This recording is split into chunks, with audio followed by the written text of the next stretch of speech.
Crystal, ligtas sa bahay, delikado sa laro. PBB Club 2.0 Analysis. Disclaimer. Ang video na ito ay base sa personal na obserbasyon at opinyon lamang, layunin nitong magbigay ng makabuluhang diskusyon at positive constructive criticism, hindi para manira ng kahit sinong housemate. Alam nyo, sa bawat season ng PBB Club 2.0, laging may isang housemate na hindi maingay pero ramdam mo, hindi palaging nasa eksena, hindi laging viral, pero kapag pinanood mo ng mabuti, may lalim. At sa season na ito, maraming nakakapansin kay Crystal. Hindi siya yung tipong gumagawa ng eksena para lang mapansin, hindi rin siya basta sumasabay sa emosyon ng bahay, kalmado, maingat, kontrolado. Pero dito nagsisimula ang intriga. Ang pagiging tahimik ba niya ay tanda ng pagiging matured mag-isip? O senyales ng pagiging sobrang safe sa laro?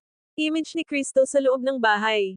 Kung susuriin si Crystal, makikita mong hindi siya impulsive, bawat salita, may timbang, bawat galaw, may pag-iisip, bihira siyang pumasok sa gulo, at kung pumasok man, laging maayos ang tono.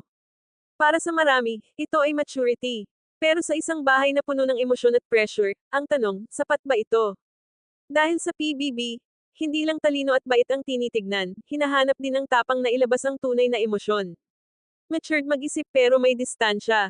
Walang duda, matured si Crystal, marunong siyang umintindi, marunong siyang makinig, at alam niya kung kailan dapat manahimik. Pero minsan, ang sobrang control ay nagiging emotional wall. Hindi dahil may tinatago siya, kundi dahil pinipili niyang protektahan ang sarili niya. At dito nagiging interesting ang karakter niya. Bakit parang laging safe si Crystal? Maraming nagtatanong kung bakit halos palaging safe si Crystal. Una, wala siyang direktang kaaway, hindi siya nananakit, hindi siya naninira, at hindi siya threat sa emosyon ng ibang housemates. Ikalawa, consistent ang personality niya, walang biglaang pagbabago, walang shockang moments, pero walang red flag. Ikatlo, may respeto ang mga kasama niya sa bahay, at sa PBB, malakas ang hatik ng respeto. Pero dito rin pumapasok ang intriga. Safe ka nga, pero tumatatak ka ba? Ang danger ng pagiging sobrang safe. Ito ang pinaka-constructive criticism kay Crystal.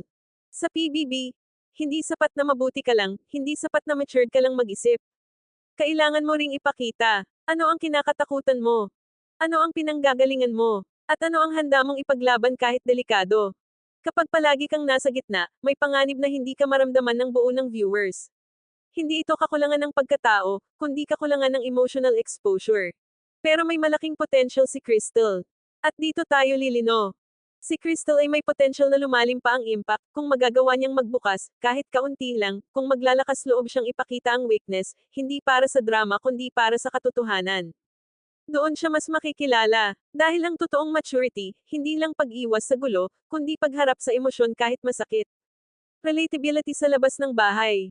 Maraming viewers ang nakaka-relate kay Crystal, yung mga taong hindi pala away, hindi dramatic, pero lumalaban sa tahimik na paraan. Sa totoong buhay, strength ang pagiging ganito. Pero sa loob ng PBB, kailangan niyang balansehin ang pagiging maingat at pagiging totoo. Final thoughts. Si Crystal ay hindi mahina. Hindi rin siya boring. At lalong hindi siya walang ambag. Pero ang tanong sa kanya ngayon, kailan siya lalabas sa comfort zone ng pagiging safe? Dahil minsan, ang pinaka-matured na desisyon ay ang maging totoo kahit may risk. Ikaw, ano sa tingin mo? Strength ba ni Crystal ang pagiging safe at matured mag-isip? O kailangan na niyang mag-step up para mas tumatak sa PBB Club 2.0?